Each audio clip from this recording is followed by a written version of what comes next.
तो जी अब इस क्वेश्चन जो क्वेश्चन नंबर 6 है आपका, यहाँ पे बेसिकली कंपाउंड प्रोपोर्शंस आ गई हैं कि यहाँ पे अब जो रिलेशनशिप है वो एक से ज़्यादा रेशियोज के दरमियान, ठीक है, मतलब कि एक से ज़्यादा प्रोपोर्शंस के दरमियान का रिलेशन है। तो इस तरह की जो रिलेशनशिप है वो क्या कहलाई जाती है, कंपाउंड प्रोपोर्शंस कहलाई जाती हैं, ठीक हो गया। तो सबसे पहले हम क्वेश्चन को पढ़ते हैं। क्वेश्चन कहते हैं कि एक मैनेजर है, क्या है, एक मैनेजर है वो प्लान करता है to produce 100 bicycles with the help of 25% working 4 hours daily, कि 100 बाइसिकल्स वो 25 बंदों के साथ 4 घंटे डेली काम करके क्या कर रहे हैं, निकाल रहे हैं। तो कहते हैं how many bicycles can be made by 40% if they work 3 hours daily, कि कितनी बाइसिकल्स बन सकती हैं अगर 40% काम करें और 3 आवर्स डेली क्या करें, काम करें। तो इस चीज़ में हमारे पास तीन क्वांटिटीज है। मैं सबसे पहले तीन क्वांटिटीज क्या कहते हैं लिख लेता हूँ। पहली क्वांटिटी आपके पास है यहाँ पे पर्सन की, उसके बाद जो दूसरी क्वांटिटी आपके पास है वो है डेली आवर्स की, ऐसे ही टाइम की, मतलब डेली आवर्स जो लग रहे हैं। और तीसरी जो है आपके पास यहाँ पे क्वांटिटी वो है बाइसिकल्स की, जो बेसिकली फाइंड करना है। ज़्यादातर जो फाइंड करनी होती है उनको एंड पे रखता हूँ, ठीक है। तो सबसे पहले अगर 25% से और वो 4 आवर्स डेली वर्क कर रहे थे तो कितनी बाइसिकल्स प्रोड्यूस हो रही थी, 100, सॉरी मैंने गलती से 1000 लिख दिया, ठीक है। उसके बाद कहते हैं कि अगर 40% कर दिए जाएँ और वो इस बार कितने घंटे काम करें, 3, तो फाइंड करो कितनी बाइसिकल्स प्रोड्यूस हो। तो मैं सिलेक्ट कर लेता हूँ एक्स बाइसिकल्स प्रोड्यूस करेगा, ठीक है। तो इस क्वेश्चन को सॉल्व करने का तरीका ये कि आपने हमेशा जो बेसिकली फाइंड करना है ना उसको अदर दोनों जो प्रोपोर्शन आपके पास गिवन है उनको, जो दूसरी दो क्वांटिटीज गिवन उनको एक एक करके आपने उसका कंपेयर करना है और देखना है कि उनके साथ उसका रिलेशन क्या बनता है। तो सबसे पहले मैं बाइसिकल्स को पर्सन के साथ क्या करूँ, अगर इसका मैं देखूँ रिलेशन, तो देखिएगा कि अगर पर्सन को क्या कर दिया जाए ज़्यादा, अगर पर्सन को क्या कर दिया 25 पहले थे और अब कितने हो गए 40, अब कितने हो गए 40। अगर पर्सन ज़्यादा होंगे तो आपको पता है जब वो काम करेंगे तो बाइसिकल्स क्या होंगी, ज़्यादा प्रोड्यूस, बाइसिकल्स क्या होंगी, ज़्यादा प्रोड्यूस होंगी, ठीक है। तो इन दोनों का आपस में जो रिलेशन आ गया वो क्या आ गया डायरेक्ट, तो इनके एरोज जो हैं वो मैंने सेम डायरेक्शन में क्या कर दिए, ड्रॉ कर दिए, ठीक है। और अगर मैं बाइसिकल्स और डेली टाइम का रिलेशनशिप निकाल लूँ रिलेशन, तो क्या होगा देखें, अगर टाइम क्या हो रहा है डिग्रीज, अगर टाइम क्या होगा डिग्रीज होगा तो बाइसिकल्स भी क्या होंगी, कम बनेंगी, बाइसिकल्स भी क्या होंगी, कम बनेंगी। तो इस तरीके से यहाँ पे भी जो रिलेशन आपके पास शो हो रहा है वो क्या हो रहा है, वो डायरेक्ट रिलेशन शो हो रहा है। तो इस सूरत में जो आपके पास तीनों प्रोपोर्शंस हैं उनका जो आप क्या लिखेंगे कि इन तीनों प्रोपोर्शन का जो रिलेशन है वो क्या डायरेक्ट है। तो मैं यहाँ पे लिख दूंगा कि so the proportion is direct, so the proportion is direct. अब प्रोपोर्शन क्या होगी, डायरेक्ट। अब यहाँ पे आपके पास तीन प्रोपोर्शंस आ रही हैं ऐसी हैं। अब यहाँ पे तीन मतलब कि आपके पास रेशियोज हैं या तीन क्वांटिटीज हैं जिनको आपने प्रोपोर्शन की सूरत में लिखने, तो उनको लिखने का तरीका क्या आपने ये समझ लेना है कि जो गिवन क्वांटिटी हैं, पहली दो क्वांटिटीज हैं उनको आपने ऊपर नीचे लिखने। फॉर एग्जांपल सबसे पहले अगर ये हेड टू टेल फॉलो करते हैं तो क्या आ जाएगा 25:40, 25:40। और दूसरी जो क्वांटिटी वो क्या आ जाएगी 4:3, तो आपने उसको उसके नीचे लिखना है, उसको आपने उसके नीचे लिखना है। तो ये आपकी क्या बन जाएगी, एक ब्रैकेट बन जाएगी, ये आपकी क्या बन जाएगी, एक ब्रैकेट बन जाएगी, ठीक है। उसके बाद आपने फिर प्रोपोर्शन का क्या डालना है, सिंबल लगाना है और जो लास्ट क्वांटिटी है उसको लिख देना विच इज़ 100:x। अगर आप क्या करें टेल से हेड को फॉलो करें, ठीक है। आई होप आपको बातों की समझ आ रही है जो मैं आपको बताना चाह रहा हूँ, ठीक हो गया। अच्छा जी, तो यहाँ पे अब आपके सामने फॉर्मूला क्या होता है, product of means, product of means is equal to product of extreme, product of extreme, ठीक हो गया। तो इस फॉर्मूले में देखिएगा ज़रा कि आपके पास मीन्स कौन सी पोजीशन है, आपके पास मीन पोजीशन आ जाती है प्रोपोर्शन के साथ फिलिंग। अब यहाँ पे 43 और 100 आ रहा है, ये क्या है, ये मीन्स है। मैं इधर लिख भी देता हूँ, ये क्या है, मीन्स। जो प्रोपोर्शन के साथ होंगी वो पोजीशंस किसकी होंगी, मीन्स की। और जो दूर होंगी जिस तरह की 25/4, 25/4 और जो x है ये किसको रिप्रेजेंट कर रहा है, ये एक्सट्रीम पोजीशन को रिप्रेजेंट कर रहा है। तो प्रोडक्ट ऑफ मीन्स में क्या आ जाएगा, 40 मल्टीप्लाई बाई 3 मल्टीप्लाई बाई 100, ठीक है, इक्वल किसके, 25 multiply by 4 multiply by x, ठीक है। तो इसको जब सॉल्व करूंगा तो 40 इंटू 3 120 आ जाएगा, 120 इंटू 100 1200 आ जाएगा, और जैसे 125 इंटू 400 होगा, इधर आके डिवाइड हो जाएगा। मतलब आप इसको सॉल्व कर लें और आपके पास डायरेक्ट क्या आ जाएगा, आंसर आ जाएगा। तो 100 और 25 इंटू 4 तो मल्टीप्लाई हो जाते हैं, इधर आके क्या हो जाएंगे, डिवाइड। इसको कैलकुलेटर पे डायरेक्ट करना है, स्टेप बाय स्टेप करके सॉल्व करना है, इसको सॉल्व कर लें और आपके पास आंसर फाइनली क्या आ जाएगा, 120 बाइसिकल्स का आपके पास यहाँ पे मतलब एक्स की वैल्यू 120 आ जाएगी, तो वो कितनी बाइसिकल्स प्रोड्यूस करेगा, 120 बाइसिकल्स प्रोड्यूस होंगी। तो है सो आपको इस क्वेश्चन की समझ आई होगी। हम अपने नेक्स्ट क्वेश्चन की तरफ मूव कर रहे हैं। ये क्वेश्चन नंबर 7 है, ठीक है। क्वेश्चन नंबर 7 है, कहते हैं एक फैक्ट्री है, वो बनाती है 560 fans in 7 days with the help of 20 machine से। अगर 560 फैंस बन रहे हो 7 डेज के अंदर, कितनी मशीन होगी, 20 के साथ, तो कितने फैन बनेंगे अगर 12 डेज हो और 18 मशीनें हो, ठीक है। तो अब फैंस फाइंड करने, तो ये क्या हो जाएगा, एक्स, हम इसको क्या कर लेंगे, लेट कर लेंगे। तो चीज़ें हमारे पास क्या क्या गिवन है, मैं उनको लिखने लगा हूँ। तो सबसे पहले हमारे पास टाइम डेज आ जाता है, ठीक है। फिर उसके बाद मेरे पास मशीन्स आ जाती हैं, ठीक है। और उसके बाद मैं लिख रहा हूँ फैंस। अब डेज पहले 7 थे और मशीनें अगर 20 थी, तो कितने फैन बन रहे थे, 560। और अगर फैंस अब कितने होंगे, how many fans can be made in 12 days with the help of 18 machines, कि 12 डेज हों, 18 मशीनें हों, तो कितने अब क्या बनेंगे, फैन बनेंगे। अब ये हमने फाइंड, अब इनके दरमियान रिलेशन देखते हैं। जो क्वांटिटी फाइंड करना है उसका हमने तो लहदा दोनों क्वांटिटी से क्या फाइंड करना है, उसका रिलेशन फाइंड करना है सबसे पहले। तो देखें, अगर जो डेज हैं, अब जो डेज हैं अगर हम उसको क्या कर दें, इंक्रीज कर दें, उसको क्या कर दें, इंक्रीज कर दें, तो जाहिर सी बात है हमारे पास फैंस जो बनेंगे वो क्या बनेंगे, ज़्यादा बनेंगे। वो क्या बनेंगे, ज़्यादा बनेंगे। तो ये रिलेशन क्या हो गया, डेज और फैंस का आपस में डायरेक्ट हो गया, क्या हो गया, डायरेक्ट हो गया। और अगर जो मशीनें हैं वो कम कर देंगे, तो फैंस भी क्या हो जाएंगे, कम हो जाएंगे। तो इस सूरत में भी जो रिलेशन है वो क्या रहेगा, डायरेक्ट। तो मैंने जो आपके सामने एरो स्ट्रो की हैं वो क्या की हैं, सेम डायरेक्शन में की हैं।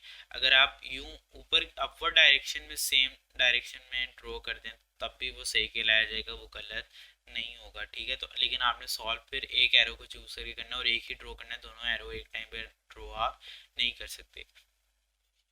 मैं एक एरो मिटा रहा हूँ यहाँ पे, ठीक है। ये आपके पास वैल्यू है 560। अच्छा जी, तो सॉल्व करते हैं। यहाँ पे भी प्रोपोर्शन आपके पास क्या आ गई है, डायरेक्ट आ गई है। प्रोपोर्शन क्या है, direct. The proportions are direct, आपस में ये क्या है, डायरेक्ट। तो अब जब मैं इनको लिखूंगा तो ये किस तरीके से लिखूंगा, उसी तरह हेड टेल को फॉलो करते हुए हेड पे जाऊंगा।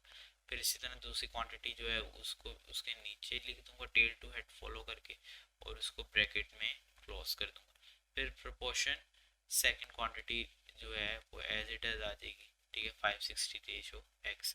फिर फॉर्मूला आपने लगाना है, product of mean, product of mean is equal to product of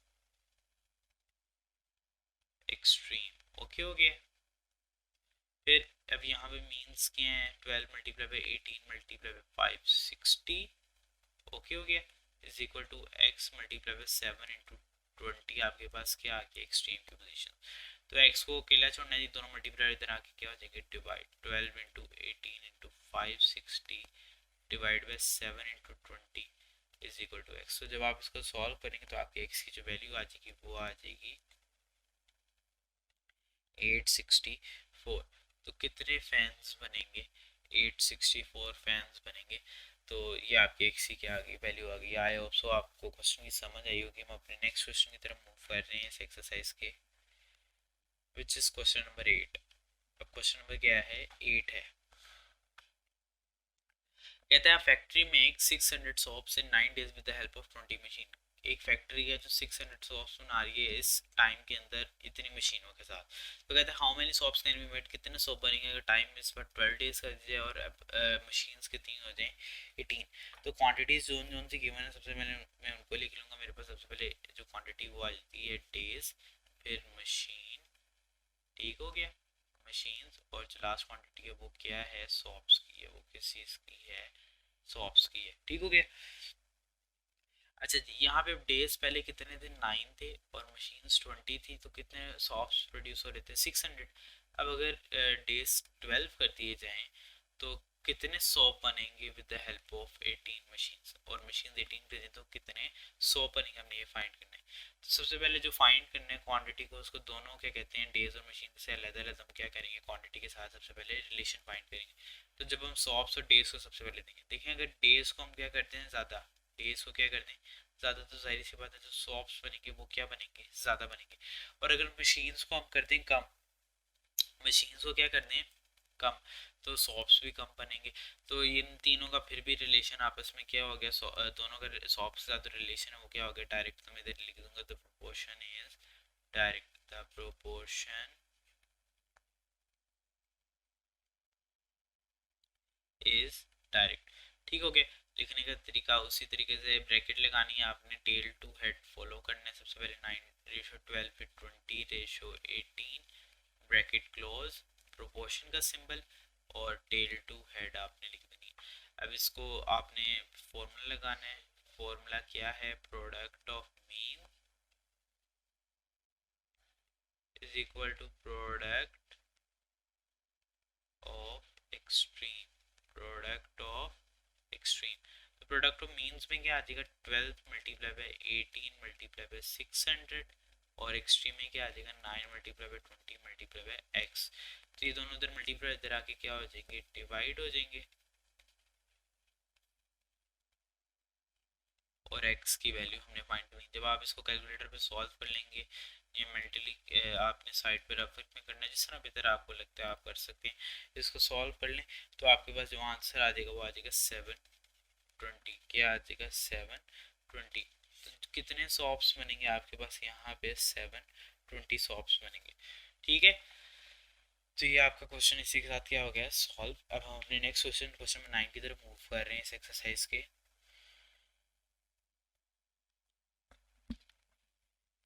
अच्छा जी, क्वेश्चन नंबर 9 कहते हैं, यहाँ पे लव स्टे है, मुझे एक मिनट इसको करेक्ट कर लूँ।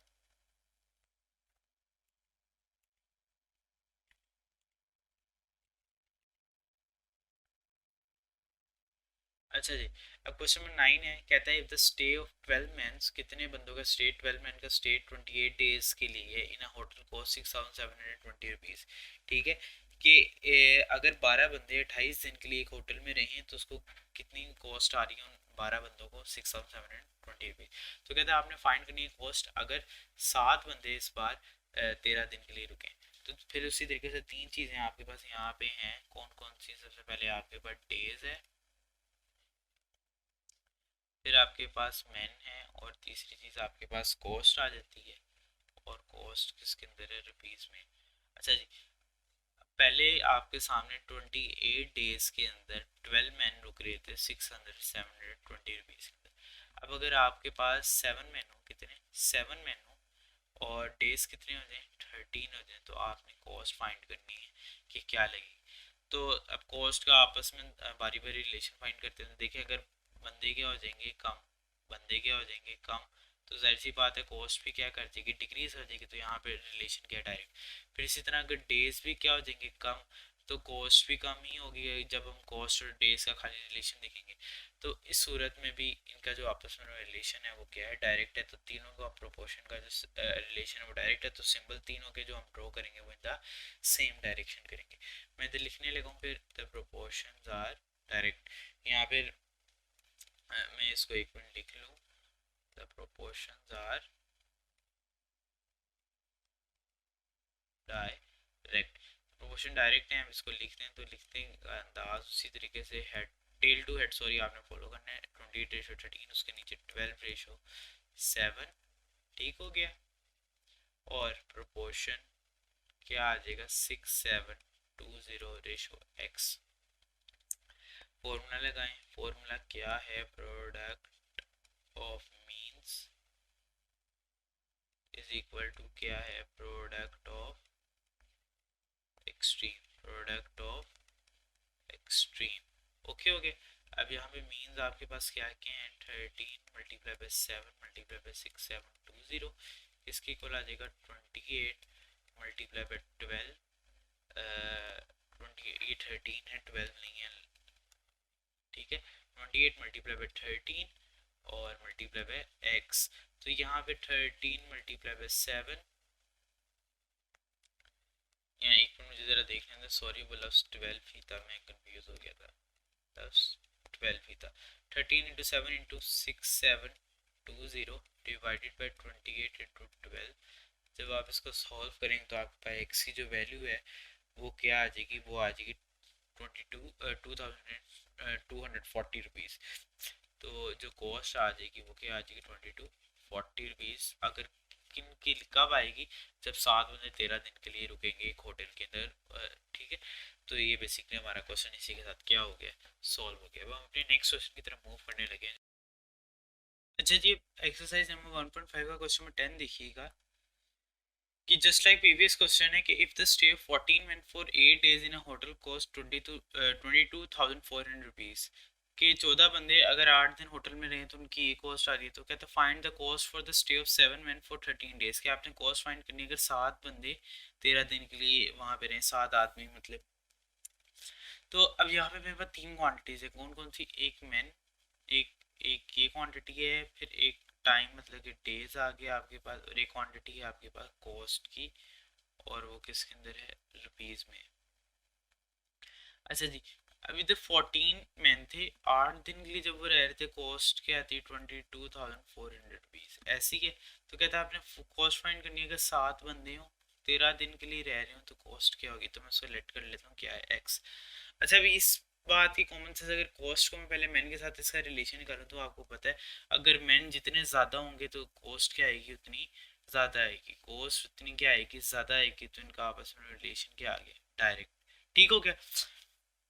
और जब कॉस्ट डेज का दिखा जाए तो देखें जितने दिन ज़्यादा होंगे उतनी ही कॉस्ट क्या होगी, ज़्यादा होगी। तो इधर भी क्या आ जाएगा, डायरेक्ट रिलेशन आ जाएगा। तो इन तीनों के जो एरोस बनेंगे वो तब भी क्या बनेंगे, सेम बनेंगे। आपने इनकी न्यूमेरिक वैल्यूज़ को नहीं देखना, आपने देखना लॉजिक सेंस, लॉजिकल बेसिकली बात को ज़रा समझने, ठीक है।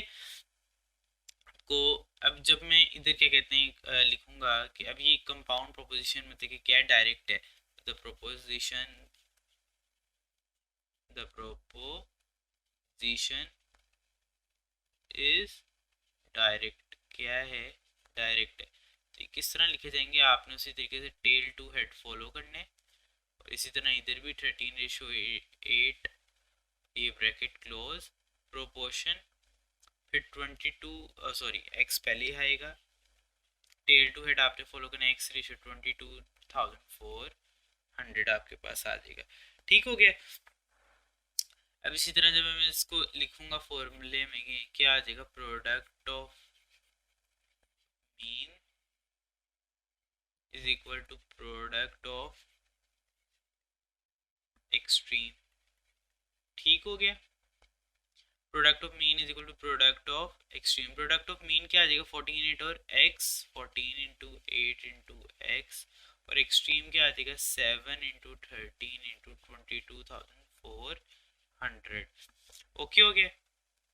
अब x की वैल्यू फाइंड करें तो 14 8 को मैं उधर ले जाऊंगा, इधर मल्टीप्लाई हो जाके क्या हो जाएंगे, डिवाइड हो जाएंगे। तो ये इधर आके क्या हो गया, डिवाइड। इसको आप कैलकुलेटर पे सॉल्व कर लेंगे तो जो आपकी x की फाइनल वैल्यू है वो क्या आ जाएगी 18,200 रुपीज़। तो अच्छा इधर रुपीज़ ना भी ना लिखें, x की बेसिकली की वैल्यू निकाल रहे हैं 18,200 रुपीज़। तो क्या कहते हैं, जब 7 आदमी 13 दिन के लिए रहेंगे तो उनकी क्या कॉस्ट आएगी 18,200 रुपये। तो इसी के साथ अब हम अपने क्वेश्चन नंबर 11 की तरफ मूव कर रहे हैं। यदि अब इस क्वेश्चन नंबर 11 की तरफ देखिए, एक्सरसाइज नंबर 1.5 के, ये कहता है कि आपके पास अब 14 काउज हैं, कितनी 14, वो 63 किलोग्राम है, मतलब कि चारा है, आप कह लें गाय का चारा बेसिकली कह लें। जो 14 गायें हैं वो 63 किलोग्राम है कंज्यूम करें कितने दिनों में, 18 डेज में। तो कहता है how many cows will eat 770 kilogram of hay in 28 days at same rate, कि जो काउज 18 दिनों में हे खा रही थी, तो हमने पता लगाना है कि कितनी काउज सेम रेट, मतलब उतने बेशक दिन ज़्यादा कर दिए गए हैं, लेकिन कितनी काउज अब क्या कहते हैं 770 किलोग्राम ऑफ रेट हे को खाएंगी, लेकिन रेट के जितना 18 दिनों में खाती उतना ही उन्होंने 28 दिनों में उसी पर डे का जो रेट होगा उस लिहाज से उन्होंने खाना है। तो ज़रा देखते हैं, सबसे पहले मेरे पास तीन क्वांटिटीज़ इधर जो मैं उनको लिख लूँगा, कौन कौन सी क्वांटिटीज़ हैं। सबसे पहले मेरे पास एक हे की क्वांटिटी आ जाएगी जो किलोग्राम के अंदर है, फिर मैं लिख लेता हूँ क्वांटिटी डेज की, ठीक हो गया। तीसरी क्वांटिटी में लिख लेता हूँ काउस की, ठीक हो गया। तो सबसे पहले 63 किलोग्राम है था, तो 18 डेज ले रही थी और 14 काउज उसको खा रही थी, ठीक है। तो अब वो कहता है अगर 770 किलोग्राम हो है 28 डेज हो, लेकिन रेट उसी सेम रेट पे वो काउज खाएं, तो अब कितनी काउज खाएंगी। तो ये क्वेश्चन जरा आपने गौर से समझना है। अब इसमें देखिएगा, अब सबसे पहले मैं हे और काउज का खाली रिलेशन निकालने लगूँ। तो काउज देखें, अगर चारा ज़्यादा हो रहा है, तो अगर ये ज़्यादा हो रहा है तो जाहिर सी बात है काऊ ज़्यादा होंगी तो वो खा पाएंगी ना। तो इसीलिए इनका जो रिलेशन आपस में आ गया वो क्या आ गया डायरेक्ट। अब आपकी मर्जी, आपने अपवर्ड एरो लगाना डाउनवर्ड लगाना, लेकिन एरो क्या होना चाहिए, इन द सेम पोजीशन होना चाहिए। फिर उसके बाद डेज और काउस का देखते हैं रिलेशन। तो देखें अब दिन के हैं 18 से 28 कर दिए, 18 से 28 कर दिए, लेकिन खाना उन्होंने उसी रेट पे, खाना उसी रेट पे, मतलब 18 दिन वाला खाना है उन्होंने 28 दिन में खाना है। तो अब जाहिर सी बात है अगर एक खाना 18 दिन वाला 28 दिन में खाएंगे तो काउस कम होंगी, तो वो ज़्यादा देर चल पाएगा ना। तो काउस और डेज का जो रिलेशन वो क्या है, इन्वर्स होगा। तो मैंने इसीलिए एरो को दोनों के निस्बत ऑपोजिट डायरेक्शन में ड्रॉ की है, मैं क्या कहते हैं सेम डायरेक्शन में ड्रॉ नहीं कर सकता। तो यहाँ पे मैं क्या लिखूंगा, मैं दो बातें लिखूंगा कि hay and cows are directly proportional, ठीक हो गया, आर डायरेक्टली प्रोपोर्शनल। और जो आपके पास काउज और डेज हैं, काउज और days, cows and days are inversely proportional, ये आपस में क्या है, इनवर्सली क्या है, प्रोपोर्शनल है। ये बातें आपने लिखनी, ठीक है। उसके बाद अब जब हम क्या कहते हैं बेसिकली प्रोपोर्शन बनाएंगे, तो उसी तरीके से आपने टेल टू हेड फॉलो करना है। तो 63 रेशो 770, 28 रेशो 18, ये एक ब्रैकेट आ गई, प्रोपोर्शन 14 रेशो x, ठीक हो गया। तो अब इसको सॉल्व करेंगे तो आपने वही फॉर्मूला यूज करना है, वो क्या है, product of mean is equal to product of extreme, ऐसे ही है। तो यहाँ पे मीन्स के हैं आपके पास 770 into 18 into 14 is equal to क्या आ जाएगा, x इंटू 63 इंटू 28। तो x को अलहदा रखना है, तो ये जो दो वैल्यूज तो जाके क्या हो जाएंगे डिवाइड, तो x is equal to 770 multiply by 18 into 14 over क्या आ जाएगा 63 इंटू 28। तो इनको आप सॉल्व करिएगा वैल्यूज का, जो आपका फाइनल आंसर आ जाएगा वो आ जाएगा 110। तो 110 गायें जो 770 किलोग्राम जो है चारा है अपना, उतने ही अब 28 दिनों में एट द सेम रेट खाएंगे, ठीक है। इसके बाद हम हमारे से एक्सरसाइज का लास्ट क्वेश्चन है, तो देखते हैं लास्ट क्वेश्चन। आपकी पूरी एक्सरसाइज में सिर्फ एक क्वेश्चन था जो इनवर्सल प्रोपोर्शन है, बाकी सारे उसके अलावा जितने भी हैं वो सारे क्या हैं, सारे के सारे डायरेक्ट प्रोपोर्शंस के अंदर। कहता है जूस मैन्युफैक्चरर है जो 3000 बॉटल्स इन अ डे क्या कहते हैं प्रोड्यूस कर रहे हैं 15 वर्कर्स के साथ और 8 घंटे अगर वो वर्क करें। कहते हैं find the number of bottle manufacture के, कितनी बॉटल्स बनेंगी मैन्युफैक्चर कर पाएगा अगर वो 18 बंदों के साथ वर्क 18 बंदे अगर एम्प्लॉय करते और कितने घंटे काम करें वो वर्कर्स, 6 आवर्स। तो मेरे पास यहाँ पे तीन क्वांटिटीज़ हैं, कौन कौन सी। सबसे पहले एक मेरे पास वर्कर है, वर्कर्स कह लें। उसके बाद आपके पास आवर्स मतलब कि टाइम आ जाते हैं, और फिर तीसरी चीज़ आपके पास क्या है, बोटल्स जो मैन्युफैक्चर हो रही हैं ऐसे ही है। तो वर्कर्स जब आपके 15 थे, 8 घंटे काम करते थे, 3000 बोटल्स प्रोड्यूस हो रही थी। अब वो वर्कर्स अगर 18 करते घंटे 6 करते, तो कहते हैं कि अब कितनी बोटल्स प्रोड्यूस होंगी, आपने बेसिकली वो फाइंड करना है। वो क्या करना है, फाइंड करना है। तो अब इस क्वेश्चन में देखिएगा कि अब आपके जो वर्कर्स और बॉटल की आपस में रिलेशन है, देखें वर्कर्स क्या हो रहे हैं ज़्यादा, अगर वर्कर्स ज़्यादा हो रहे हैं तो ज़्यादा वर्कर्स जब काम करेंगे तो बॉटल्स क्या होंगी, ज़्यादा प्रोड्यूस होंगी। तो इनका आपस में रिलेशन क्या हो गया, डायरेक्ट। तो वर्कर्स और बॉटल्स का क्योंकि आपस में रिलेशन डायरेक्ट हो गया, तो उनके जो एरोज हैं उनकी डायरेक्शन क्या होगी, सेम होगी। और अब जब आवर्स और बॉटल्स का आपस में रिलेशन फाइंड करेंगे तो देखें आवर्स क्या हो रहे हैं, बेसिकली कम हो रहे हैं। आवर्स क्या हो रहे हैं, कम हो रहे हैं। तो बॉटल्स भी क्या होंगी, कम होंगी। बॉटल्स भी क्या होने लग जाएंगी, कम होंगी। तो इसलिए इसकी भी जो क्या कहते हैं रिलेशन है डायरेक्ट बनना है। तो एरो क्या आ गया, सेम आ गया। एरो क्या आ गया, सेम आ गया। तो उस सूरत में द प्रोपोर्शन क्या हो जाएंगे, the proportion are direct. The proportions are direct, proportion direct है। तो आपने उसी तरीके से 15:18, 8:6, ये bracket close, proportion 3000:x। Okay हो गया। अब उसी तरीके से फॉर्मूला आपने लगाना है, प्रोडक्ट ऑफ मीन्स इसके इक्वल आ जाएगा product of extreme, product of extremes. Okay हो गया। मीन्स के 18 into 6 into 3000 is equal to x into 15 into 8। जब आप इसको सॉल्व करेंगे तो मतलब कि बेसिकली 15 into 8 इधर मल्टीप्लाई इधर आके क्या हो जाएगा, डिवाइड। ओके हो गया, इज इक्वल टू एक्स। अब जब आप इसको फर्दर ऑन सॉल्व करेंगे तो एक्स की जो वैल्यू है वो आपके पास आ जाएगी 2700। तो कितनी बॉटल्स प्रोड्यूस हो रही थी, 2700 बॉटल्स प्रोड्यूस हो रही थी। तो इसी के साथ आपकी एक्सरसाइज क्या हो गई है, कम्प्लीटली ख़त्म हो गई है। तो आई होप सो आपको इस पूरे चैप्टर के अंदर हर चीज़ समझ आई होगी।